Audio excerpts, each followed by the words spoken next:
নমস্কার, সবাই কেমন আছেন? নতুন একটি ভিডিওতে আপনাদের সবাইকে স্বাগত জানাই। আজ হচ্ছে শুক্রবার। আজ আমার দাদু ঠাকুমার মৃত্যুবার্ষিকী। তাদের চলে যাওয়া আমাদের জীবনে এক অপূরণীয় শূন্যতা তৈরি করেছে, কিন্তু তাদের ভালোবাসা, আদর্শ আর স্মৃতিগুলো আজও আমাদের প্রতিটি দিনে পথ দেখায়।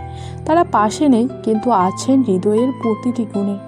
আজকের এই দিনে আমরা তাদের প্রতি জানাই গভীর শ্রদ্ধা ও অসীম ভালোবাসা। তাদের আত্মা যেন চির শান্তিতে বিশ্রাম নেয়, এই প্রার্থনা করি। তাদের স্মৃতি আমাদের শক্তি হয়ে থাকুক আজীবন। আজ সেই মৃত্যুবার্ষিকী উপলক্ষে আমাদের বাড়িতে বৈষ্ণব সেবা হবে, তাই আমি সকাল 6টার সময় স্নান করে রেডি হয়ে গেছি।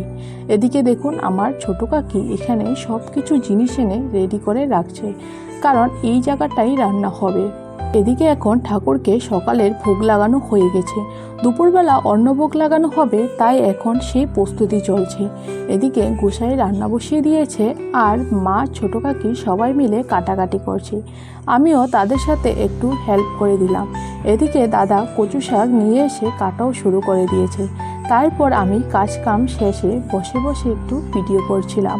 যাই হোক, সেটা বাদ দিন। এদিকে দেখুন, বৃষ্টিটা একদম ঠিক সময় এসেছে।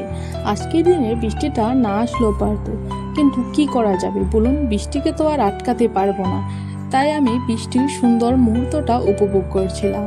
এদিকে দেখুন, কি সুন্দর আম গাছের মধ্যে কতগুলো আম ধুলছে, দেখতে কিন্তু ভারী সুন্দর লাগছে, তাই না?